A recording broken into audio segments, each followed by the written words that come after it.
Very cold temperatures across southern Wisconsin for this Friday, but we have 50-degree weather on the way. I'll let you know when it arrives.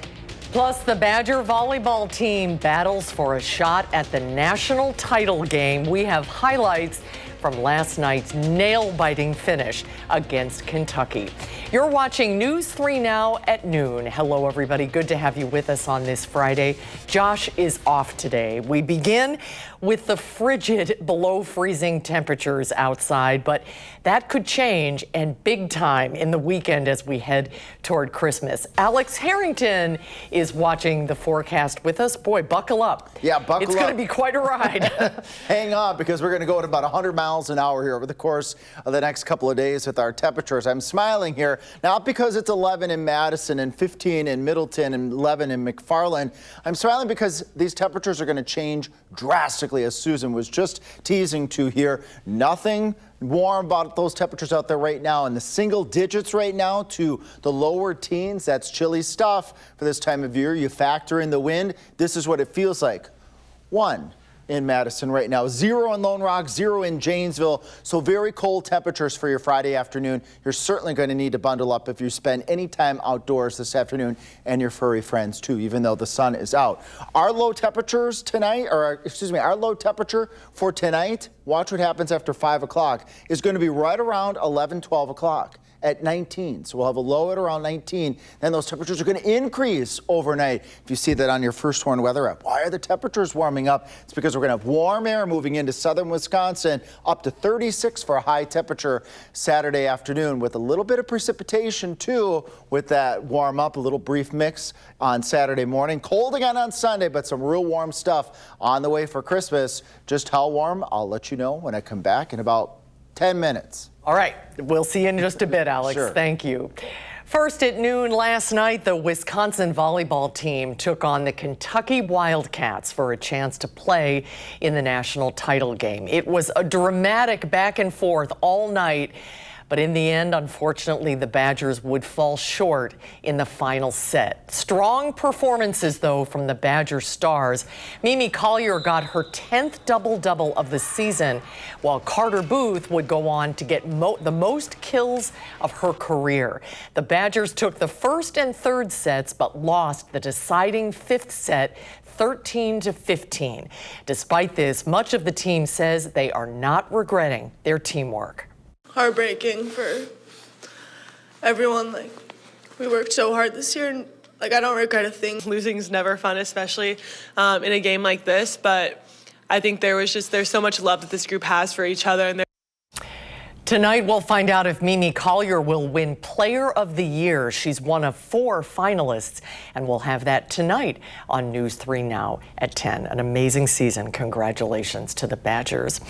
In an update, a jury has found Milwaukee County Judge Hannah Dugan guilty of obstructing federal agents. The jury acquitted Dugan of a lesser charge, concealing a person from arrest. Prosecutors say Dugan broke the law when she let a man facing domestic battery charges escape ICE agents who were waiting in a courthouse hallway. While this case is serious for all involved, it is ultimately about a single day, a single bad day in a public courthouse. The defendant is certainly not evil, nor is she a martyr for some greater cause. It was a criminal case like many that make their way through this courthouse every day, and we all must accept the verdict peacefully. Defense lawyers argued that Dugan was trying to manage courtroom business and was unclear on how to handle ICE agents. Dugan faces up to 5 years in prison for the felony conviction. Her lawyers say she plans to appeal. The manhunt is over for the suspect in the Brown University shooting, as well as a second attack in New England. Investigators say the same man is responsible for the murder of an MIT professor. The suspect died by suicide. CBS's Tom Hansen is in Providence, Rhode Island with the details. After almost a week of pleading with the public for help, police in Providence last night said 48-year-old Claudio Manuel Neves Valente of Portugal was the man who killed 2 students at Brown University Saturday, and say he was a former student there between 2000 and 2001. The search for Neves Valente ended here, 90 minutes from Providence in Salem, New Hampshire, inside this unoccupied storage facility where he had rented a unit. He was found with a self-inflicted gunshot wound. This was always going to be an investigation where something was going to break it open. For days, the public and law enforcement had relied on these images of the gunman near the Brown campus Saturday. But a break came on Thursday when investigators say a witness came forward and described his interactions with Neves Valente before the shooting at Brown. I think it was under an hour. That person came forward, and that person led us to the car, which led us to the name, which led us to the photographs of that individual renting the car, which matched the clothing of our shooter here in Providence. Then, using a network of security footage, authorities were able to retrace the gunman's trail across New England, leading them to the home of MIT professor Nuno Luriero. On December 15th, he murdered MIT professor Nuno Luriero at Luriero's home in Brookline, Massachusetts. Police said the two attended the same academic program in Portugal between 1995 and 2000 and may have known each other.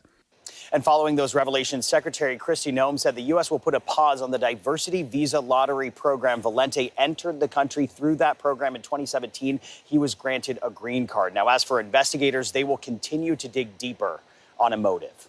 Tom Hansen, CBS News, Providence, Rhode Island. The tip that helped police piece this all together came from a Reddit user known as John, according to a police affidavit. John is the one who described seeing the suspect acting suspiciously and was driving that gray Nissan Sentra. The full release of the Jeffrey Epstein case files is required by today under a law that was passed by Congress last month. But a top official in the Justice Department said this morning there will only be a partial release today.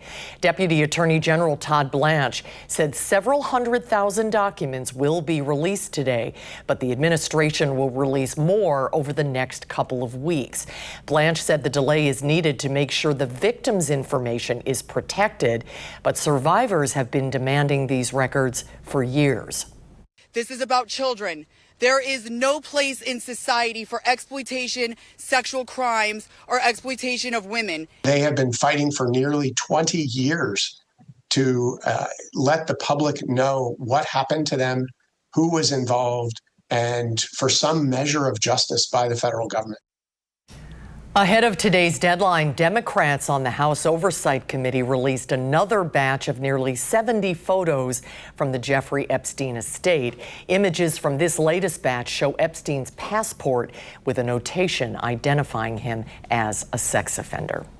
Well, still to come today on News 3 Now at noon, what the latest Consumer Price Index report is showing about inflation. Plus, Instacart reaches a settlement with the Federal Trade Commission. We'll tell you what they're being accused of.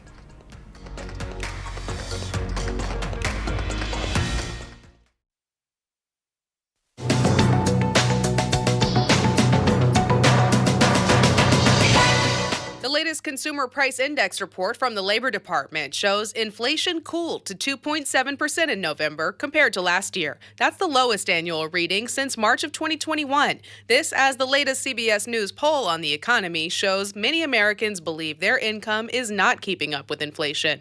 With no big Powerball jackpot winner this week, the top prize has climbed to an estimated $1.5 billion for tomorrow night's drawing. That's the fifth largest in the game's history. The estimated cash value is more than $686 million. And Instacart has reached a $60 million settlement with the Federal Trade Commission over allegations the company engaged in deceptive marketing and billing practices. The FTC says the shopping and delivery service has agreed to refund impacted customers. In a statement, Instacart said it flatly denies allegations of wrongdoing, adding the settlement allows the company to, quote, move forward and remain focused on delivering value. That's your CBS News Money Watch report. For more, log on to CBSMoneyWatch.com. At the CBS Broadcast Center, I'm Jesse Mitchell.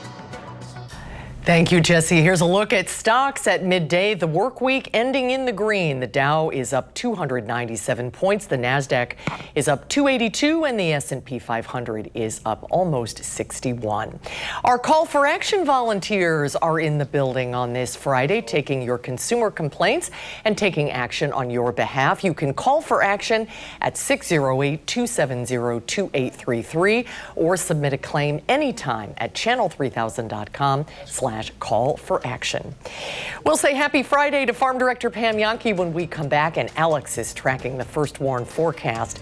And then later this afternoon on Live at 4, the holidays are high in calories. We have some tips to keep things in perspective. That's coming up today at 4.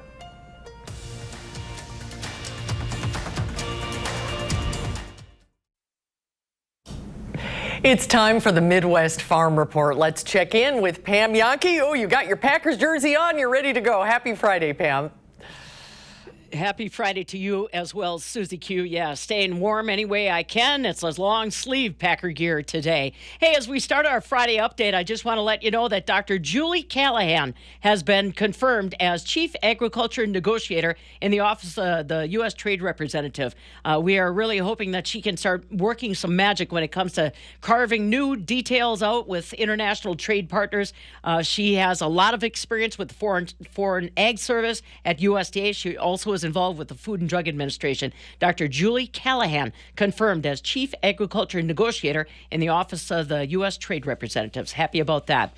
Well, some of those products that have to move, getting big yields in Wisconsin this year. Dr. Sean Connolly, University Extension soybean specialist, just released our Wisconsin soybean winners, and I want to congratulate some of those that are going to be recognized during the upcoming Wisconsin Corn Soy Expo. You can take a look at the names. Some of the highlights that I noted included Kevin Klain down in Rock County. He was inducted into the 100-bushel soybean club this year with his yields down in Rock County. Also, new contestant from Lafayette County, Tanner Evenstad, getting involved. He had better than 95 bushels of the acre out of soybeans. And then the Planting Green Award will be presented to Pat and Karen Van Lannen from Outagamie County. Take a look at all those folks. We'll see them all at the Wisconsin Corn Soy Expo coming up in Wisconsin Dells 2026. And our corn growers, we don't want to forget about them.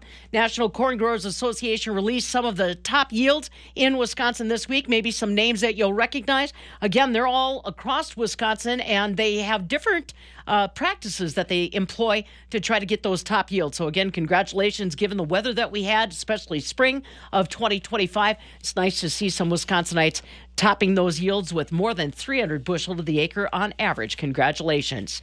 One final reminder also, today is the last day that you can get your acreage verification into your local Farm Service Agency office. I've been kind of harping on this because if you fail to get your acreage verification in by close of business today, you will not be able to apply for the Farmer Bridge Assistance Program that was announced earlier this month. So please, if you don't remember doing that, double check with your Farm Service Agency office locally. All right, a little light in our dairy trade today. Barrel cheese up 2 cents at $1.42. 40-pound block cheese down $1.75 at $1.36. The double A butter down 2.5 today at $1.41.5 per pound. But given the fact that butter consumption hit record highs last year, Susie Q, I'm not going to get too excited about the butter price today. So I am getting excited about this weekend's game, though. Oh, yeah. I think the weather's going to be nice at Soldier Field, so I'll leave you with just a Go Pack Go. Yes, and I'll double down on that with you. Have a great weekend, Pam.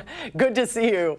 Thanks. And let's head over to the Weather Center now. Alex is watching the weekend forecast. Boy, thank goodness for a little sunshine today because it is cold. Yes, a little bit of sunshine. And Susan, I call that the deceptive sunshine. You look outside, you see it's sunny, you're like, oh, it's going to be so warm. And then not so warm, but we will be warmer. To Pam's comment, with the Packers game tomorrow, temperatures in the 30s. But with those warmer temperatures, a brief mix is possible on Saturday. Sunday, very cold again. The rugs are going to get pulled out from underneath us one more time. But I promise you, Christmas is going to be very mild, very warm temperatures on the way. With that warmer air moving in on Saturday morning, a couple of snow showers are possible, dotting the scene between about 6 o'clock in the morning, 9 o'clock in the morning here in Madison, and then about about noon to the south and east towards Janesville over towards Elkhorn. But look what happens behind. We clear on out.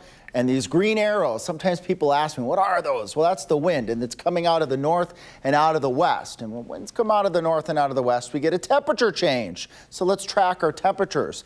These are temperatures that I'm projecting tonight at about 5 o'clock. In the upper teens, maybe we'll sneak a 20 in Prairie du Chien. And this is about 10 degrees below normal from where we should be. Look what happens then at 11 o'clock tonight.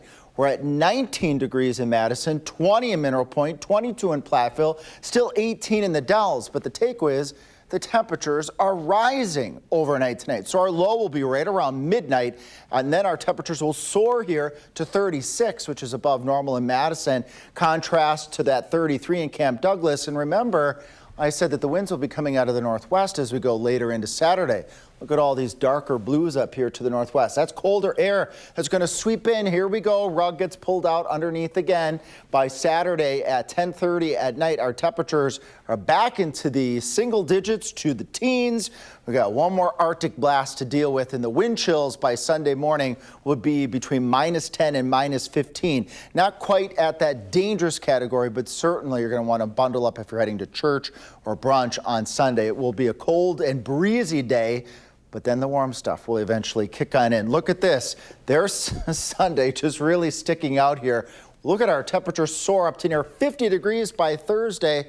And do folks know on the other side of the camera what Thursday is? Yes, that's Christmas. Christmas is going to be up near 50 degrees, and those temperatures will slide just a little bit following Christmas. So let's do that Christmas forecast here. We've got my stocking here, Savannah, Blaze. We got Jacob's stockings here on my chimney. And as we go into the snow globe, I might have to take the snow out because it's going to be 49. So get ready for a warm Christmas in southern Wisconsin. Those that are tracking Santa, Santa knows how to deal with all of this. Santa knows how to deal with the tropical stuff too, so don't worry about that if you're on the other side of the camera and wondering about Santa's travel. I'll be doing that on Christmas Eve. Temperatures right now are in the upper single digits to right around 10 degrees across southern Wisconsin. And then here's the wind chill. That's what it feels like, 0 to 1 out there. So bundle up. As I was telling Susan, it's deceptively sunny out. You're going to need the hat, the mittens, and the gloves, but there's those warm temperatures. Next week, we'll be up near 50 degrees. And right now, I don't see any big storms in sight, but, well, we got January and February and March to go for more snow and more cold, but nothing cold about that Christmas coming up, Susan. Wow, I was just going to say, if Santa brings some skis or something like that, we're going to need a little more snow, so we'll be watching for it. Yes, we will. All right, thanks, Alex. We'll check back in just a second. Coming up next at noon, Josh sits down with Madison Magazine for some last-minute shopping and gift ideas for the food lovers on your list.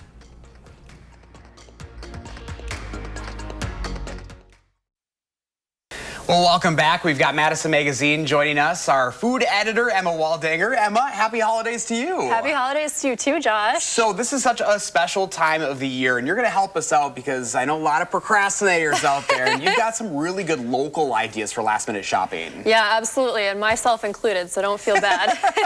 So I've got some ideas if you are shopping for foodies or people who are into hosting dinner parties. I have a couple of local spots I love to hit for food and dining related gifts. Let's do it. So if you've got an avid home cook on your hands, I would recommend going to Orange Tree Imports on Monroe Street or Wisconsin Cutlery and Cooking Supply.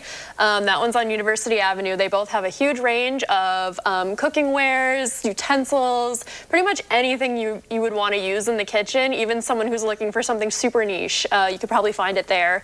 And then if you're also an avid home cook, you can kind of up your cooking game by going to the Deliciouser on East Main Street and getting some small batch spice blends. They have a huge variety for all kinds of different dishes, and it'll really just kick your cooking up a notch if you use some of those. I kind of like it because it's a way to support local, but it's a little bit more of a personal gift that you can give and something that you can use, right? I always say those gifts that you can use are always super special. Yeah, absolutely. And the Deliciouser spice blends are starting to be retailed all over the country now, so it's really kind of a premier gift you could get for someone. And we're so lucky here in the 608 because so many of these local businesses really have some unique items that you can't really find everywhere. Yeah, absolutely. I think so. I mean, if you're more going for like a hosting type of gift, you could go to the Century House gift shop, which has some incredible like Scandinavian and Japanese tableware. There are linens, placemats, those sorts of things, but also really cool design forward kitchen gadgets, which you might be looking to buy online, but you can buy them right here at a local shop. So you're helping give us a little inspiration in Madison Magazine as well. And we love coffee, and this is also another way that you can really get unique with it. Yeah, absolutely. So our December cover story was all about coffee. And within that cover story, we have different ideas for handmade coffee mugs by local artists that you can purchase, and also coffee tools to kind of up your at-home coffee game that are at local shops, plus coffee beans from local roasteries. And if that isn't enough for you, we've got a gift guide in that issue as well that has foodie-approved gifts that you could try as well. We've got some big foodies around these parts, and I think what's so special around this time of the year, it's been really cold, and a nice hot cup of Joe really can make all the difference. Yeah, absolutely. Even if you just want to do hot chocolate or if tea is more your speed, all of this stuff will help you out on that game. I love it. So where can folks get all these inspiring ideas from? Yeah, you can find them at madisonmagazine.com, or if you prefer a print issue, the December issue will still be on newsstands for a few weeks. Yeah, and you know what? This is such an important time of the year, that final push for a lot of these local businesses, so a great time to give back. Yeah, absolutely. I agree. Well, Emma, thank you so much for joining us today for Madison Magazine. Happy holidays to you. Thanks, you too, Josh. And I'll be tracking at Live at 4 that potential for a little bit of a light mix Saturday morning, and will we crack 50 on Thursday, Christmas Day? I'll have that answer at Live at 4. Thanks for watching News 3 Now at Noon. The Bold and the Beautiful is next.